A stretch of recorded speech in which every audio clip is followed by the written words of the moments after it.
Hello and welcome back to our channel. If you are preparing for the PMP exam and want to excel your project management skill, you are at right place. So today we will start domain 2 process from the PMP examination content outline. So the task 1 from the domain process is execute project with urgency required to deliver the business value. इस task की जो तीन definitions हमें examination content outline में दी गई हैं.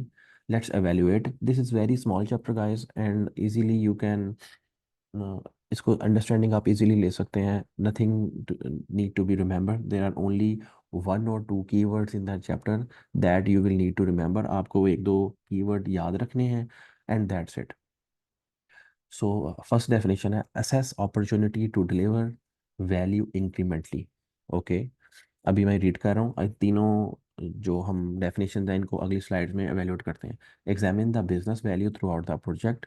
Support the team to subdivide project task as necessary to find the minimum viable product.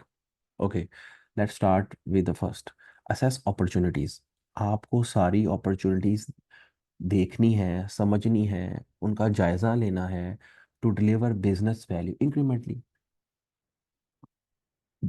To deliver. अब बिजनेस वैल्यू क्या है? बिजनेस वैल्यू है इंक्रीमेंटली. जो प्रोजेक्ट से आप क्वांटिफाइबल बेनिफिट ले रहे होते हैं, that is a business value. Incrementally. Incrementally का मतलब है कि आपको वक्तन फवक्तन ऐड करना चाहिए. हर इंक्रीमेंट्स में आप कोई ना कोई प्रोडक्ट में वैल्यू ऐड कर रहे हो. और इंक्रीमेंटली का जो अजाइल की दुनिया में मतलब होता है कि आप डिलीवर कर रहे हो क्लाइंट को. ठीक है जी. तो पीएमपी इसको अपनी एग्जामिनेशन कंटेंट आउटलाइन का पार्ट बना रहा है. Assess opportunities. आपको सारी अपॉर्चुनिटीज सेस करनी है to deliver business value. Business value होती है प्रोजेक्ट की जो क्वांटिफाइबल बेनिफिट है इंक्रीमेंटली. ये आप कैसे करेंगे? समझ लें. आपको आपने जो हाई प्रायोरिटी फीचर्स हैं उनका पता होना चाहिए. जो आपके लिए मोस्ट इंपॉर्टेंट है उनका पता होना चाहिए. एक आप ऐसे करेंगे. जितना भी आपके बैकलॉग में टास्क है उनको पता होगा इनकी वैल्यू ज़्यादा है, मुझे इनको जल्दी डिलीवर करके बिजनेस वैल्यू जल्दी डिलीवर करनी है. ओके. सेकंड, आप इंगेज स्टेक होल्डर रेगुलरली. आपने स्टेक होल्डर्स को रेगुलरली इंगेज रखना है ताकि जो वैल्यू में कोई ऊपर नीचे होता है या कोई चेंज ऑर्डर आता है या चेंज रिक्वेस्ट आती है या कोई स्टेक होल्डर नाराज़ होता है तो आपने उनको इंगेज रखना है. And adopt and agile approach. क्योंकि मैक्सिमम आजकल दुनिया में अजाइल अप्रोच यूज़ की जा रही है. अजाइल अप्रोच मैंने यहाँ पे क्यों लिखा है? क्योंकि जब आप बात करते हैं इंक्रीमेंटल और आइटरेटिव की तो आपको पता है इंक्रीमेंट और आइटरेटिव दोनों मिलके अजाइल बनाते हैं. ये हमने अजाइल अप्रोच को एक अलहदा सीरीज़ है उसमें सारा डिस्कस किया है. तो आपने एक अजाइल अप्रोच आपके जहन में होनी चाहिए क्योंकि increments iterative will combine will make agile. ठीक है जी. अब आपको समझ आ गई होगा, बड़ी इजीली करके एक्सप्लेन कर दिया है. एक और बात जो इसमें मैंने दो स्लाइड्स और बनाई हैं. पहली स्लाइड मोस्ट इंपॉर्टेंट थी, डेफिनेशन. आपका जो वीएन होना चाहिए वो क्लियर होना चाहिए. आपको टीम और स्टेक होल्डर्स के साथ वीएन अपना क्लियर रखना चाहिए. वो वीएन क्लियर कैसे होगा? वही मैंने बताया, aligning the team stakeholder with the VN. Continuously communication के साथ आप stakeholders and product owner, scrum master, stakeholders और प्रोडक्ट ऑनर से रेगुलरली जब बात करता रहेगा, कम्युनिकेशन करता रहेगा, टोटल कम्युनिकेशन चलती रहेगी तो आपका वीएन एक रहेगा. तो आपको जो वैल्यू है वो बड़ी जल्दी डिलीवर होगी. बिजनेस क्वांटिफाइबल बेनिफिट बिजनेस का जल्दी डिलीवर होगा. कहीं भी आप चेंज नहीं होंगे, स्टेक होल्डर नाराज़ नहीं होंगे. स्टेक होल्डर कहीं भी नाराज़ नहीं होंगे या डी ट्रैक नहीं होंगे या उनकी एक्सपेक्टेशन और हमारी जो डिलीवरी एक्सपेक्टेशन वो सेम होगी. जो आप डिलीवर कर रहे हैं और जो स्टेक होल्डर को चाहिए, अगर आपका कम्युनिकेशन गैप आ गया तो कम्युनिकेशन इज़ वेरी की. तो इसमें मैंने इसकी हेडिंग ही दे दी है, communicating your VN. Then lead on value delivery. Okay. इसका क्या मतलब है कि आपने क्या करना है? अब आपको पता है आपने टीम को इंस्पायर करना है to focus on the business outcome. क्यों? Business outcome is very important. Business outcome क्या है? जो उसका क्वांटिफाइबल बेनिफिट आ रहा होगा उस इंक्रीमेंट में यहाँ पे करना है आपने. Leadership in prioritising and delivery value. आपने लीडरशिप रोल प्ले करना है कि मैंने इस वैल्यू को डिलीवर करना है. You have to remove all the obstacles, all the blockers, all the impediments during the process. ठीक है जी.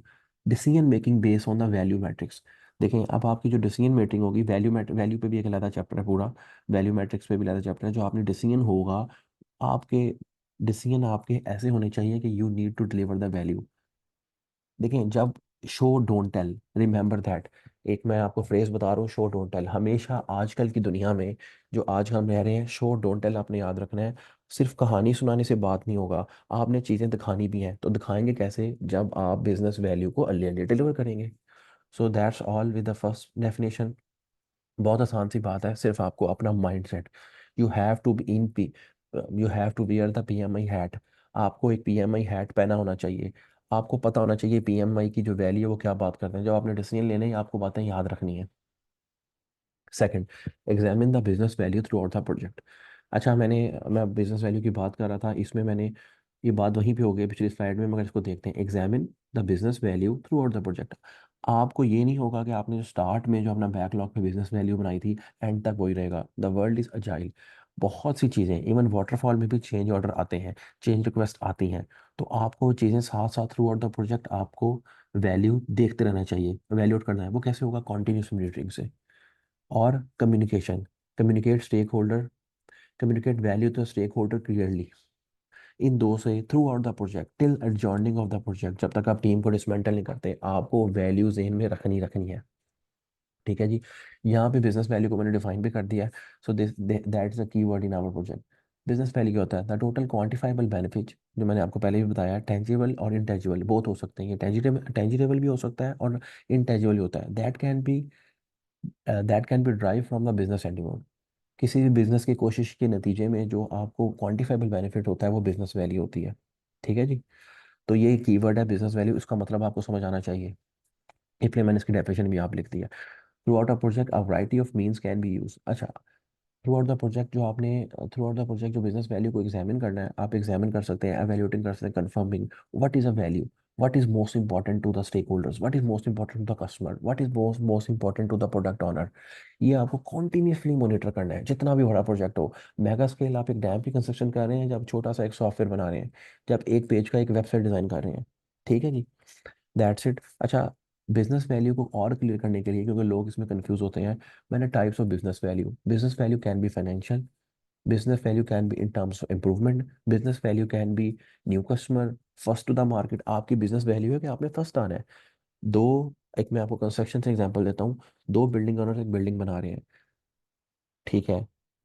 अब आपने अप्रोच चेक करनी है, जो पहले मार्केट में जाएगा वो जल्दी कस्टमर को ले लेगा। दो बिल्डिंग ओनर्स एक ही जगह पे एक बिल्डिंग बना रहे हैं।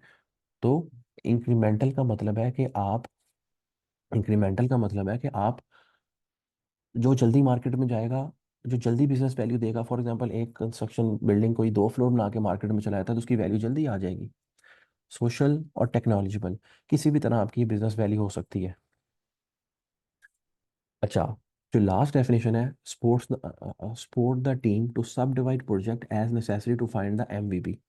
ये भी इसी को करता है। आपने टीम को सपोर्ट करना है, अपने टास्क को सब डिवाइड करना है। Necessary to find MVP, minimum viable product.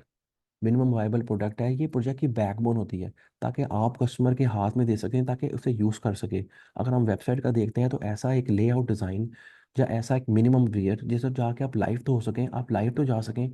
या आप एक ट्रांसमिशन लाइन बिल्ड कर रहे हैं तो आप ऐसा एक अरेंजमेंट बना के दें जिससे पावर हाउस से पावर वैल्यू निकलना तो स्टार्ट हो, बेशक मैक्सिमम यूटिलिटी नहीं जाएंगे, ताकि उसकी यूटिलिटी कस्टमर यूज़ तो कर सकें। तो minimum viable product is very necessary.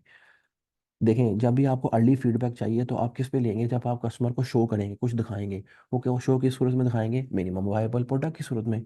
तो this is the key word necessary. Her project को आपको देखना है कि हमारी मिनिमम वायबल प्रोडक्ट क्या बनती है। ठीक है जी। Focus on iterative development. मैंने शुरू में अजाइल की इसलिए बात की थी, आइटरेटिव और इंक्रीमेंटल दोनों मिला के अजाइल बनाते हैं। आइटरेटिव होता है कि आप make sure customer agree to it before moving to the next iteration. Customer agree, इसमें जो आपका जो इसमें गलती की गुंजाइश नहीं होती। हर चीज़ आप कस्टमर से पहले अप्रूवल लेते हैं कि यार ठीक है, आप देखो ये ठीक है, ये ठीक है, ये ठीक है। वाटरफॉल की तरह नहीं कि आपने प्रोजेक्ट प्लान किया, 2 महीने बाद जाके दिखा रहे हैं। आप हर चीज़ का एक अप्रूवल लेते हैं, गलती ना हो। अच्छा, यहाँ पे मैंने एक और कीवर्ड भी डिफाइन कर दिया, product road map. Product product road map में आपको सारे जो बैकलॉग आइटम्स है पड़ी होती हैं, सारी release planning product road map में हुई होती है। तो प्रोडक्ट रोड मैप आपको अलाइन करता है मिनिमम वायबल प्रोडक्ट फाइंड करने में। देखें, aimed at project objective and visions, सब कुछ होता है बहुत शॉर्ट एंड लॉन्ग टर्म। जो प्रोजेक्ट चार्टर्ड में जो हम जब हम प्रोडक्ट रोड मैप बनाते हैं, उसमें हमें प्रोडक्ट के सारे बैकलॉग आइटम टिल एंड तक पता होते हैं। बेशक वो टाइम टू टाइम चेंज होते रहते हैं, मगर हमें सब कुछ पता होता है। तो आपको ये हेल्प करता है एमवीपी फाइंड करने में। अच्छा, प्रोडक्ट रोड मैप डायल करता है वाई एंड हाउ, मतलब कि वाई एंड हाउ भी आपको डेली बताता है ये कि किस तरह है। और are progressively elaborated over time, ये भी एक कीवर्ड है। प्रोग्रेसिव एलैबोरेट वो होता है जो जो आप आगे चलें आपको मोर डिटेल्स पता लगना शुरू हो जाती हैं और आपको प्रोजेक्ट के बारे में ज़्यादा नॉलेज है। स्टार्ट में आपको नहीं होता। प्रोग्रेसिवली एलैबोरेशन की एक और टाइप है, that is rolling wave planning. वो ये है कि जैसे ही उसका ये मतलब है, जैसे ही वेव आती है then you have to plan it. Progressive upload का मतलब है यू हैव कंटिन्यूसली लर्निंग, आप कंटिन्यूसली लर्न कर रहे हैं। जैसे जैसे टाइम गुजरेगा आप उस प्रोडक्ट के बारे में, शुरू में आपका पास बहुत लेस नॉलेज होगा, मगर जैसे जैसे you are into the development और into the construction, you get to know more about the product and you are progressively elaborated in that. तो that's it. Support the team, आपने टीम को support करना है कि आप सब डिवाइड करें project task necessary to find MVP. MVP आपको फाइंड करना है और वो डिलीवर करना है। वो कैसे करना है वो आपको प्रोडक्ट रोड मैप में भी उसको हेल्प कर सकता है। और बाकी communication is the key, that's it. ये बहुत आसान सा चैप्टर था। स्टार्ट में जो प्रोसेस डोमेन के चैप्टर्स हैं वो आसान है। इन चैप्टर्स का मकसद है आपको सिर्फ पीएमआई माइंडसेट होना चाहिए। माइंडसेट आपका डेवलप करना है, आगे जाके डेवलप आएंगे जिसमें आपको थोड़ी चीज़ें याद भी रखनी होंगी। आपका पीएम माइंडसेट, जब you are attempting the questions हमारी चैनल पे, तो इसकी फॉर्म में आपको क्वेश्चंस भी अपलोड होना स्टार्ट हो जाएंगे। जैसे हम थोड़े से चैप्टर्स की और लेक्चर्स अपलोड कर देंगे, तो क्वेश्चंस भी आप अटेम्प्ट कर सकते हैं। और for the slides you can DM me, and for the questions you can DM me. तो this is the summary conclusion, ये आपको स्लाइड्स मिल जाएंगी। That's it, and thank you very much.